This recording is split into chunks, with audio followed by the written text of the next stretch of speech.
আচ্ছা মা, রান্না করতে পারো তো? হ্যাঁ পারি। আমি উত্তর দিচ্ছি, তুই রিল্যাক্স কর, লক্ষ্মী মেয়ে।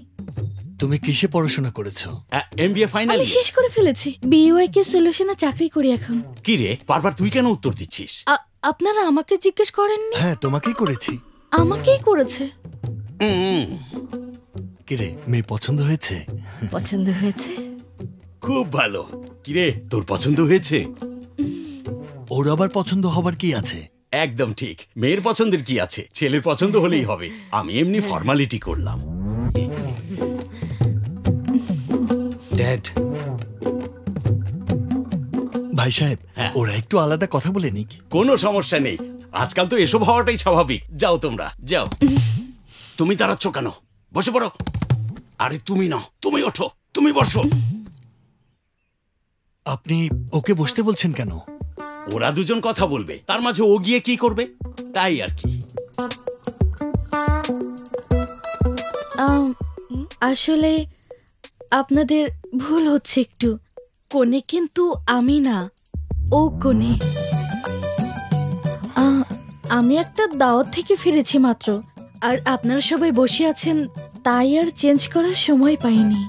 আর তুমি ওর মতো সাজুনি কেন? তুমি কি বিয়েতে রাজি? না না না, এরকম কিছু না। ও ন্যাচারাল থাকতে চেয়েছিল, সুন্দরী মেয়ে। এত কম মেকআপে ওকে সুন্দর দেখাচ্ছে। কাকি, ওকে সাজিয়ে নিয়ে এসো।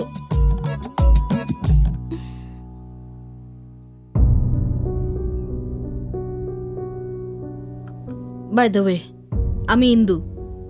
আমি এই বাড়ির বড় মেয়ে। আমার কাকা আমাকে বিয়ে দিচ্ছে না। আপনাদের পরিচিত কোনো ছেলে থাকলে আমাকে জানাবেন।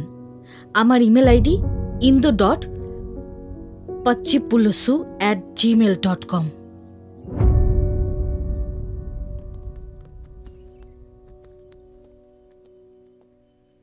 তোকে আমি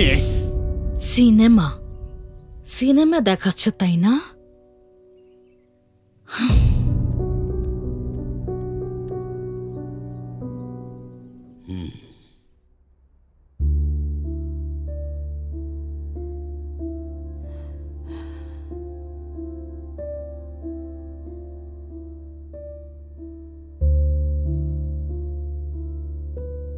আসলে কি হয়েছে বাবা?